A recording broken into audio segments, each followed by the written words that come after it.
Russ, we've seen plenty of cars turn around right here. So if you live on Kaplan Drive, which is on the other end of this road, and you want to head across Melbourne Road all the way to Auckland Street, your best bet is walking right now. Now, this all happened yesterday. Getting here, not an easy task. A lot of flash flooding out there on the local roads, even 440 West. That's the road we took to get here.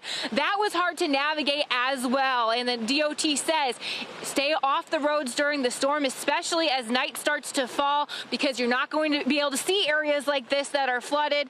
Well, state troopers tell us a woman died last night after a car wreck in Willow Spring.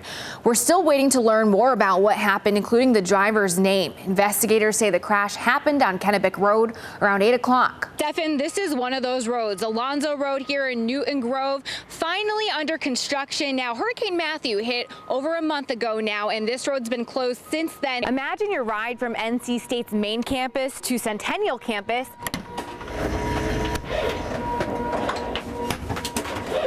Looked like this. 5% of bridges in Raleigh and Durham are in need of repair, and every time maintenance on bridges and roads are postponed, the cost rises. Russ, you can see it's a very active scene, and we did learn that this was a fatal car crash, and we learned that it involved only that tanker, which ignited with the diesel fuel when it hit a culvert and rolled over on the side of the Cleveland Road here. Close call for a child in the southwestern part of our state. The little boy was rushed to the hospital Saturday afternoon after a near drowning on Lake Norman. Deputies took the child to Lake Norman Regional Medical Center. Investigators have not released what led up to the incident. Overwhelmed and exhausted, those are just two terms to describe new parents, but there's one person right here in the Triangle who's made it his mission to make the transition of bringing baby home easier and safer. This storm has not stopped anyone from coming out to this game. I mean, it is absolutely pouring. The wind is really starting to pick up, and you can see people are still going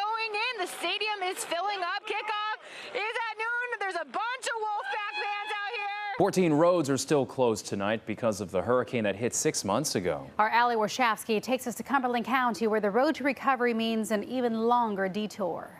The sound of construction has replaced the sound of traffic outside Tim Lunt's home on NC 53 in Cumberland County. It sounded like a tree was in the bedroom and it cracked down. It was that loud. It was amazing. Lunt says it was the sound of the dam breaching and the culvert across the street breaking that's impacted him the most. That was when NC 53 became impassable. Some of the older neighbors around in the area said, oh yeah, you guys won't be going out to Elizabethtown. Take a look at this damage. Now, it might only look like 30 feet, but 30 feet is causing a 30-mile detour. So if you're traveling from Cumberland County, want to go to Elizabethtown, add an extra 32 an hour to your commute. It's just a section of the county that we're in. There are not a whole lot of crossroads that would get you easily to another route. District Engineer Richie Hines says about 1,300 cars travel this road every day. They will have to travel another route until completion in mid-June. We look at the volume that the roads carry. In some cases, we looked at just the extent of the damage. Some of the more major washouts are going to take more time, and so those were some that we wanted to get started on early. In Cumberland County, Ali Warshavsky, CBS, North Carolina. It's certainly become a very popular place for folks who live in Wake County or come away from other areas to Wake County to see it. It seems like everyone knows about it. Neighbors in the Planters Walk community in Knightdale work together each year to put up a trail of lights that they hope more than just the hundreds who come will see every night.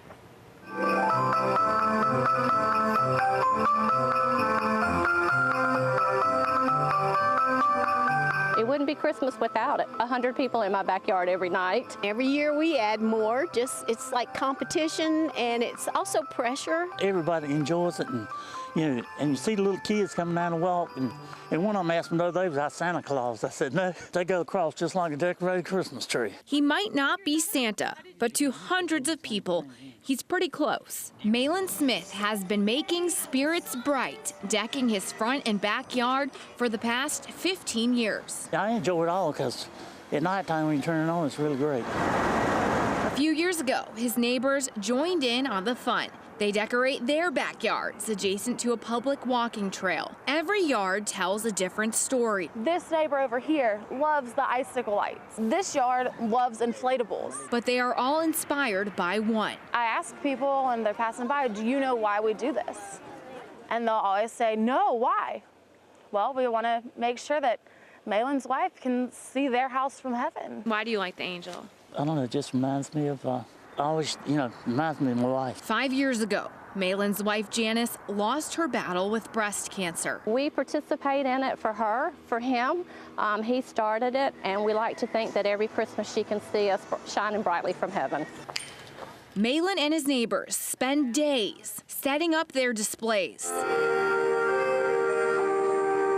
to light up the nights for the community. And that's what Christmas is all about. And for Malin and for Janice. I think it's bright enough she can see it from up there now. Bright enough for everyone to see.